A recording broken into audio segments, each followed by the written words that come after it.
Hello guys and स्वागत है आपका एक नए वीडियो में। इस वीडियो में हम बात करेंगे थोड़ा निफ्टी और बैंक निफ्टी के बारे में, जो कि वीकली एनालिसिस वीडियो में रहता है।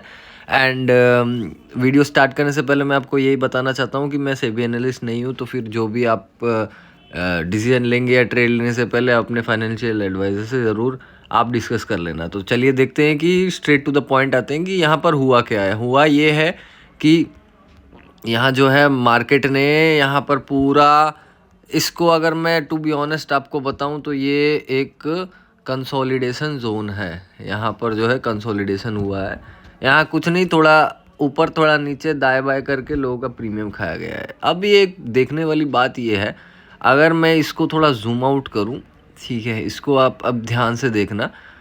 तो जब कल की कैंडल यहाँ क्लोज हुई थी, अगर इन दोनों कैंडल को मैं अगर ध्यान से देखूँ, यहाँ पर अगर इस फ्रेम को आप ध्यान से देखो, ठीक है, तो यहाँ पर जो है कि मैं अगर जस्ट मिनट, ये एक नए अपडेट के बाद थोड़ा चेंज हो गया है। एनीवेज, तो ये वाला जो रेड कैंडल है एंड ये वाला जो ग्रीन कैंडल है, ठीक है, अगर मैं आपको इस पॉइंट पे बताऊँ तो मेरे लिए इसके नीचे 25,726 के नीचे ना ये एक बियरिश हो जाता और 25,929 के ऊपर थोड़ा बुलिश हो जाता, जो कि आज आपको दिख रहा है कि यहाँ एक ब्रेकआउट है। अब इस चार्ट को अगर मैं ध्यान से देखूँगा, इस चार्ट को अगर मैं ध्यान से देखूँ तो आपको थोड़ा बहुत जो है कि डब्लू नज़र आ रहा होगा।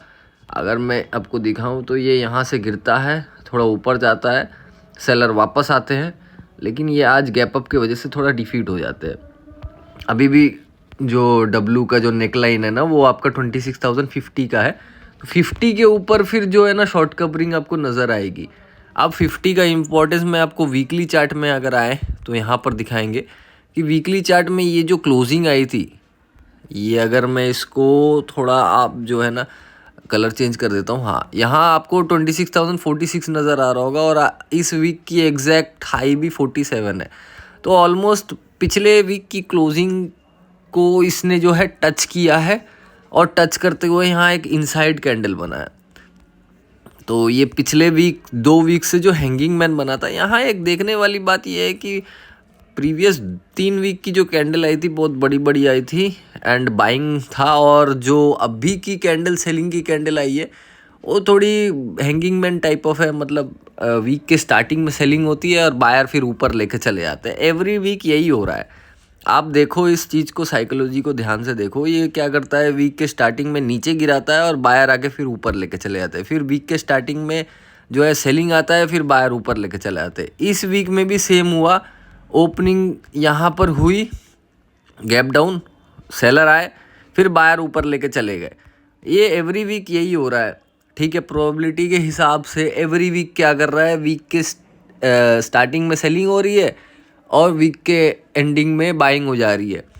तो अगर जो है कि मैं प्रोबेबिलिटी के हिसाब से बोलूँ, अगर इस वीक में भी सेम होता है तो इस लो के नीचे एक जो है कैंडल अगर आ जाती है, तो पहले क्या हुआ था, बाइंग, फिर सेलिंग, फिर थोड़ा पॉज, फिर कंटिन्यूएशन, उसके बाद फिर अगर बायर आ जाते हैं तो फिर ये थोड़ा टफ सिनेरियो हो जाएगा। बट यहाँ पर थोड़ा कन्फ्यूज़न ज़्यादा है और मेरे लिए ये इनसाइड कैंडल है। इनसाइड कैंडल से भी बड़ी बात ये है कि जस्ट इन केस अब भी आने वाले वीक में ना ओपनिंग बहुत ज़्यादा इंपॉर्टेंट होगी, to be honest with you यहाँ पर। क्योंकि अगर ओपनिंग फ्लैट होती है या गैप अप फ्लैट होती है तो सबसे बढ़िया होगा। इसके फ्लैट के बारे में आपसे थोड़े देर में बात करता हूँ। अगर बाकी के 2 सिनेरियो मैं आपको बताता हूँ कि जस्ट इन केस अगर गैप अप होता है तो यहाँ जो है ना ये इसके नीचे आने की प्रोबेबिलिटी बहुत ज़्यादा बढ़ जाएगी, क्योंकि यहाँ जो है ना स्टॉप लॉस मिल जाएगा सेलर को सेल करने का, ठीक है।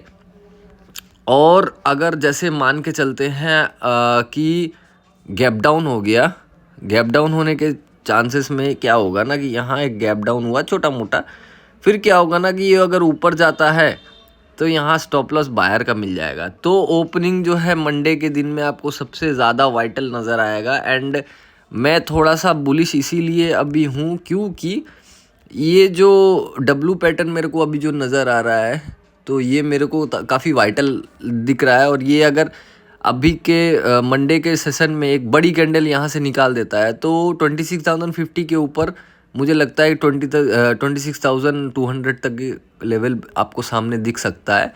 एंड वीकली के चार्ट में ये 200 पे ही एक रेजिस्टेंस है। तो आपको जो है ना, अगर दूसरे आने वाले वीक में इस कैंडल के ऊपर जाता है ना, तो आपको इनसाइड कैंडल ब्रेक होते नज़र आएगा। एंड मुझे लगता है कि ये जो भी सेलिंग आई है इसको एब्जॉर्ब होते हुए दिखेगा।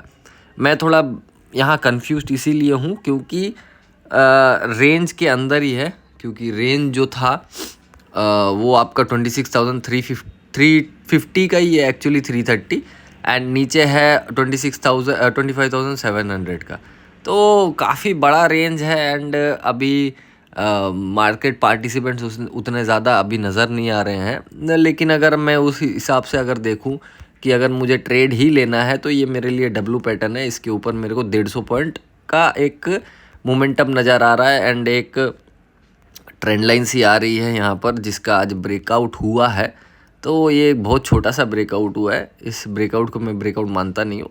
एनीवेज, तो यहाँ पर मुझे एक डब्लू पैटर्न नज़र आ रहा है। निफ्टी में यही कंक्लूजन रहता है। अब बैंक निफ्टी पे आते हैं। अब बैंक निफ्टी में आप देखो हाल क्या है इसका, ये एकदम पिछले 2-3 हफ्ते से यहीं पड़ा हुआ है, ठीक है। तो यहाँ पर जो है ना सिनेरियो, इसका भी बैंक निफ्टी का भी सेम है। बैंक निफ्टी भी एक इनसाइड कैंडल के अंदर ही है, लेकिन इसने लो ब्रेक किया है। सबसे बड़ी बात ये है, इसने लो ब्रेक कर दिया है। और इसका भी जो है सिनेरियो यही है कि बायर सेलर ने क्या किया है, दोनों बेचारे फाइट किए हैं और किसी को भी कुछ नतीजा सामने मिला नहीं है। तो मंडे के ओपनिंग सेशन में ये अगर 59,500 के ऊपर जाना स्टार्ट करता है तो मेरे को ये थोड़ा बुलिश नज़र आएगा। एंड अगर ये गैप अप खुल के फिर नीचे आने का कोशिश करता है तो आपको एक छोटा सा लो भी नज़र आ सकता है, लेकिन सपोर्ट इसके बहुत पास में ही है। एंड अगर बैंक निफ्टी के डेली चार्ट में अगर मैं देखूं तो इसने आज ये प्रीवियस डे का हाई के ऊपर वो गया नहीं है। एंड इसका जो जो चैनल है ऊपर से जो सेलिंग आ रही है, ये भी करीब सामने ही है, लेकिन ब्रेक नहीं हुआ है। ये अगर 59,200 300 के ऊपर जाना स्टार्ट करता है तो बैंक निफ्टी में भी बहुत बड़ा कैंडल मुझे आते हुए नज़र आएगा। मैं अभी थोड़ा सेलिंग के साथ इसीलिए नहीं हूँ क्योंकि यहाँ पर जो है बायर अपने आप को बहुत अच्छा होल्ड कर रहे हैं। और कल के दिन में एक बैंक निफ्टी में ओपन इक्वल टू लो आया था, उस लो को भी काफ़ी अच्छा डिफेंड किया गया है। आज तो पूरा एकदम इनसाइड कैंडल ही है, प्रीवियस डे का इनसाइड कैंडल है। तो फिर इस हाई के ऊपर 59,200 250 के ऊपर जाता है तो आपको मोमेंटम नज़र आ सकता है। एनीवेज, हम स्टॉक्स पे आते हैं। सबसे पहला स्टॉक्स जो है वो आपका है हीरो मोटोकॉर्प। हीरो मोटोकॉर्प में क्या हुआ है कि ऊपर से टॉप से 6400 से ना एक बहुत भयानक सेलिंग आई है। और वो सेलिंग क्या हुई है ना कि पिछले टाइम में जहाँ से ये कंसोलिडेशन किया था, ऊपर नहीं जा पा रहा था, वहाँ पर आता है और एकदम एग्जैक्टली वहीं से आके सपोर्ट लेता है। और डेली चार्ट में यहाँ एक हैमर बना है, तो हैमर के ऊपर आज जो है ओपन इक्वल टू लो बना है। हाई के ऊपर भी गया था, लेकिन जो है कि हाई ब्रेक नहीं कर पाया। तो अभी देखने वाली बात यह है कि ये अगर 5800 के ऊपर अगर जाना स्टार्ट करता है, 5820 के ऊपर अगर जाना स्टार्ट करता है तो मुझे यहाँ पर एक फ्रेश ब्रेकआउट होते हुए नज़र आएगा। ये मुझे अगर आपको बताना है तो ये थोड़ा अगर नीचे आके फिर ऊपर जाता है तो ये एक बहुत अच्छा कैंडिडेट रहेगा। और 5900 या 6000 भी मेरे को नज़र आते हुए दिखते हुए नज़र आ रहा है। एंड काफ़ी एक अच्छा स्पाइक भी है। तो यहाँ पर हालांकि जो आज के दिन में जो मोमेंटम हुआ है वो इनसाइड कैंडल के अंदर ही हुआ है। तो इनसाइड कैंडल का लो थोड़ा बहुत ब्रेक हुआ था, हाई ब्रेक करते करते बस रह गया था। तो 3-4 बार अटेम्प्ट हुआ है। एनीवेज, तो मुझे यहाँ हीरो मोटोकॉर्प में एक आने वाले टाइम में मोमेंटम होते हुए नज़र आ सकता है, ऐसा लग रहा है। एंड पिछले बार मैंने LTIM के बारे में बात किया था, तो LTIM देखो आप, यहीं सेम टू सेम वही लॉजिक है। तो इसने जो है पिछले वीक में एक हैंगिंग मैन बनाया था, गैप डाउन ओपनिंग हुई एंड उसका लो ब्रेक कर दिया। अब लो ब्रेक करते ही साथ साथ जो प्रीवियस जो सपोर्ट था वहाँ से इसने सपोर्ट लेके आज देखो ये 6027 से डायरेक्ट चले जाता है 6197। तो आप देख रहे हो 50 पॉइंट तो यहीं भाग गया ये। तो सपोर्ट बहुत पास था। एनीवेज एक छोटी सी एक ट्रेंड लाइन आपको एज्यूम होते मतलब दिखते हुए नज़र आ रही होगी। यहाँ से अगर ये ऊपर जाता है तो आप मुझे लगता है कि अब ये ब्रेकआउट कर देगा, क्योंकि सेलर यहाँ पर जो आए हैं वो डिफीट हो चुके हैं एंड यहाँ बायर काफ़ी ज़्यादा स्ट्रॉन्ग है। अभी चलते हैं एक स्टॉक के ऊपर, वो है मेरे लिए फिनोलेक्स केबल। फिनोलेक्स केबल में क्या हो गया है कि यहाँ पर जो है ना प्रीवियस मंथली चार्ट में अगर आएंगे तो यहाँ पर एक सपोर्ट था कि इस जोन के ऊपर वो निकल नहीं पा रहा था एंड फिर ब्रेकआउट होता है एंड अभी के टाइम पे ये यहाँ पर आके सपोर्ट ले रहा है। अब मंथली चार्ट एंड होने में इसको 11 दिन लगेगा। अब 11 दिन से पहले हम वीकली में अगर चेक करके देखेंगे तो वीकली में एक बहुत बढ़िया मॉर्निंग स्टार पैटर्न है जो कि आज कंप्लीट हुआ है एंड अगर मैं इसको डेली चार्ट में देखूं तो डेली चार्ट में जो है कि यहाँ पर अगर मैं आपको प्रीवियसली दिखाऊं तो 802 पर एक स्ट्रॉन्ग रेजिस्टेंस है। इसको समझने की कोशिश करते कि रेजिस्टेंस बना कैसे। तो यहाँ जो है ना लास्ट टाइम एक बायर सेलर ने फाइट किया था, तो इसके बाद जो है एक बहुत स्ट्रॉन्ग कैंडल आती है, इसको ब्रेक करती है। उसके बाद मल्टीपल रेजिस्टेंस हुआ है। आप एक चीज़ ध्यान से देखो, यहाँ मल्टीपल रेजिस्टेंस हुआ है, उसके बाद जो है ब्रेकडाउन आया था, फिर एक और बार जो है इस पॉइंट को टेस्ट किया गया, मल्टीपल टाइम टेस्ट हुआ है, ठीक है। अब जो है कि 760 का एक सपोर्ट लिया गया है, 802 के लिए ट्रैवल कर रहा है। तो ये 802 के ऊपर अगर निकलता है तो मुझे लगता है कि 735 का स्टॉप लॉस लगा के मैं इसको लॉन्ग टर्म के लिए बाई कर सकता हूँ एंड मेरा टारगेट इसमें बहुत ज़्यादा तो अभी हाल फिलहाल में नहीं रहेगा, क्योंकि रेजिस्टेंस है यहाँ पर 814-15 का रेजिस्टेंस है।